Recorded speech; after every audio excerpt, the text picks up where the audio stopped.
बोलिए श्री कृष्णचंद्र भगवान की जय। श्रीमद् भगवत गीता के छठे अध्याय का महात्म्य। श्री भगवान कहते हैं सुन के अब मैं छठे अध्याय का महात्म्य बुलाता हूँ, जिसे सुनने वाले मनुष्य के लिए मुक्ति करतलगत हो जाती है। गोदावरी नदी के तट पर प्रतिष्ठानपुर पेठण नाम एक विशाल नगर है, जहाँ मैं पिपलेश के नाम से विख्यात होकर रहता हूँ। उस नगर में जनश्रुति नामक एक राजा रहते थे, जो भूमंडल की प्रजा को अत्यंत प्रिय थे। उनका प्रताप मार्तंड मंडल के प्रचंड तेज के समान जान पड़ता था।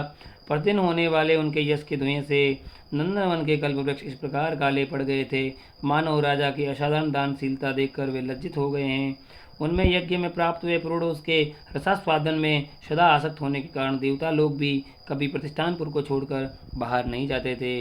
उनके दान के समय छोड़े हुए जल की धारा प्रताप रूपी तेज और यज्ञ के धूमों से पुष्ट होकर मेघ ठीक समय पर वर्षा करते थे। उस समय राजा के शासन काल में इतियों खेती में होने वाले 6 प्रकार के उपद्रवों के लिए कहीं थोड़ा भी स्थान नहीं मिलता था और अच्छी नीतियों का सर्वत्र प्रसार होता था। वे बावली कुएं और पोखरे खुदवाने में बहाने मानव प्रतिदिन पृथ्वी के भीतर की निधियों का अवलोकन करते थे। एक समय राजा के दान तप यज्ञ और प्रजापालन के संतुष्ट होकर स्वर्ग के देवता उन्हें वर देने के लिए आए। वे कमल नाल के समान उज्ज्वल हंसों का रूप धारण कर अपनी पांखें हिलाते हुए आकाश मार्ग से चलने लगे। बड़ी उतावली के साथ उड़ते हुए वे सभी हंस परस्पर बातचीत भी करते थे। उनके भद्रास्व आदि 2-3 हंस वेग से उड़कर आगे निकल गए। तब पीछे वाले हंसों ने आगे जाने वालों को संबोधित करे कहा, अरे भाई भद्राश्व, तुम लोग वेग से चलकर आगे क्यों हो गए? ये मार्ग बड़ा दुर्गम है, इसमें हम सबको साथ मिल करना चाहिए। क्या तुम्हें दिखाई नहीं देता? ये सामने ही पुण्य मूर्ति महाराज जानस्तुति का तेजप पुंज अत्यंत स्पष्ट रूप से प्रकाशमान हो रहा है। पीछे वाले हंसों के ये वचन सुनकर आगे वाले हंस हंस पड़े और उच्च स्वर से उनकी बातों की अवहेलना करते हुए बोले, अरे भाई, क्या इस राजा जानश्रुति का तेज ब्रह्मवादी महात्मा रेख के तेज से भी अधिक तीव्र है? हंसों की ये बात सुनकर राजा जानश्रुति अपने ऊंचे महल की छत से उतर गए और सुखपूर्वक आसन पर विराजमान हो अपने सारथी को बुलाकर बोले, जाओ महात्मा रेख को यहाँ ले आओ। राजा का ये अमृत वचन सुनकर मह नामक सारथी वासना प्रकटता हुआ नगर से बाहर निकला। सबसे पहले उसने मुक्तिदायिनी काशीपुरी की यात्रा की, जहाँ जगत के स्वामी भगवान विश्वनाथ मनुष्यों को उपदेश दिया करते थे। उसके बाद वह गया क्षेत्र में पहुंचा, जहाँ प्रफुल्ल नेत्रों वाले भगवान गदाधर संपूर्ण लोगों का उद्धार करने के लिए निवास करते हैं। तदंतर नाना तीर्थों में भ्रमण करता हुआ सारथी पाप नाशनी मथुरापुरी में आया और भगवान विष्णु कृष्ण के आदि स्थान हैं, जो परम महान एवं मोक्ष प्रदान करने वाले हैं। वेद और शास्त्रों में यह तीर्थ त्रिभुवनपति भगवान गोविंद के अवतार स्थान के नाम से प्रसिद्ध है। नाना देवता और ब्रह्मर्षि उसका सेवन करते हैं। मथुरा नगर कालिंदी यमुना के किनारे शोभा पाता है। उसकी आकृति अर्धचंद्र के समान प्रतीत होती है। वह सब तीर्थों के निवास से परिपूर्ण है। परम आनंद प्रदान करने के कारण सुंदर प्रतीत होता है। गोवर्धन पर्वत के होने से मथुरा मंडल की शोभा और बढ़ गई है। वह पवित्र वृक्षों और लताओं से आवृत है। इसमें 12 वन हैं। वह परम पुण्यमयी तथा सबको विश्राम देने वाले श्रुतियों के सारभूत भगवान श्री कृष्ण की आधार भूमि है। तत्पश्चात मथुरा से पश्चिम और उत्तर दिशा की ओर बहुत दूर तक जाने पर सारथी को काश्मीर नामक नगर दिखाई दिया, जहाँ शंख के समान उज्ज्वल गगनचुंबी महलों की पंक्तियाँ भगवान शंकर के अट्टहास की भांति शोभा पाती है। जहाँ ब्राह्मणों के शास्त्रीय आलाप सुनकर मूक मनुष्य भी सुंदर वाणी और पदों का उच्चारण करते हुए देवताओं के समान हो जाते हैं। जहाँ निरंतर होने वाले यज्ञ धूम से प्राप्त होने के कारण आकाश मंडल मेघों के धुलते रहने पर भी अपनी कालीमान नहीं छोड़ता है।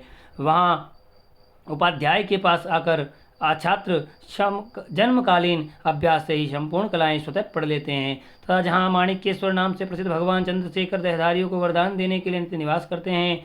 काश्मीर के राजा माणिक्येश ने दिग्विजय में समस्त राजाओं को जीतकर भगवान शिव का पूजन किया था, तभी से उनका नाम माणिक्येश्वर हो गया था। उन्हीं के मंदिर के दरवाजे पर महात्मा रेख एक छोटी सी गाड़ी पर बैठे अपने अंगों को खुजलाते हुए वृक्ष की छाया का सेवन कर रहे थे। इसी अवस्था में सारथी ने उन्हें देखा।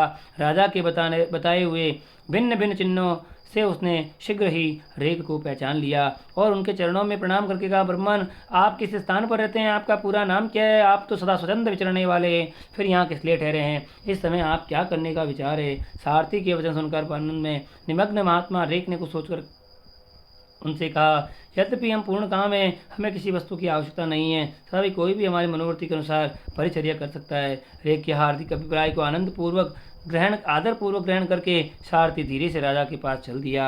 वहाँ पहुंचकर राजा को प्रणाम करके उसने हाथ जोड़ सारा समाचार निवेदन किया।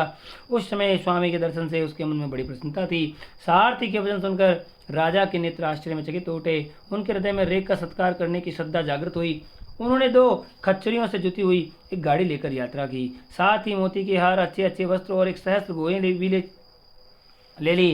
काश्मीर मंडल में महात्मा रेख जहाँ निवास करते थे, उस स्थान पर पहुंचकर राजा ने सारी वस्तुएं उनके आगे निवेदन कर दी और पृथ्वी पर पड़कर साष्टांग प्रणाम किया। महात्मा रेख अत्यंत भक्ति के साथ चरणों में पड़े हुए राजा जान स्तुति पर कुपित होकर उठे। बोले, रे शूद्र, तू दुष्ट राजा है, क्या तू मेरा वृतांत नहीं जानता? ये खच्चरियों से जुती हुई अपनी ऊंची गाड़ी ले जा, ये वस्त्र, ये मोतियों के हार, ये दूध देने वाले गोए भी स्वयं ही ले जा। इस तरह आज्ञा देकर रेख ने राजा के मन में भय उत्पन्न कर दिया। तब राजा ने आप साप के भय से महात्मा रेख के दोनों चरण पकड़ लिए और भक्तिपूर्वक कहा, ब्राह्मण, मुझ पर प्रसन्न होइए। भगवान, आप में ये अद्भुत महात्म्य कैसे आया? प्रसन्न होकर मुझे ठीक ठीक बताइए। रेख ने कहा, राजन, मैं प्रतिदिन गीता के 6ठे अध्याय का जप करता हूँ, इससे मेरी तेजोराशि देवताओं के लिए दुष्य है। तदंतर परम बुद्धिमान राजा जानस्तुति ने यज्ञपूर्वक महात्मा रेख से गीता के 6ठे अध्याय का अभ्यास किया। इससे उन्हें मोक्ष की प्राप्ति हुई। इधर रेख भी भगवान माणिक्येश्वर के समीप मोक्षदायक गीता के 6ठे अध्याय का जप करते हुए सुख से रहने लगे। हंस का रूप धारण करके वरदान देने के लिए आए हुए देवता भी विस्मित होकर स्वेच्छानुसार चले गए। जो मनुष्य सदा इस एक ही अध्याय का जप करता है, वह भी भगवान विष्णु के स्वरूप को प्राप्त होता है, इसमें तनिक भी संदेह नहीं है। बोलिए श्री कृष्णचंद्र भगवान की जय।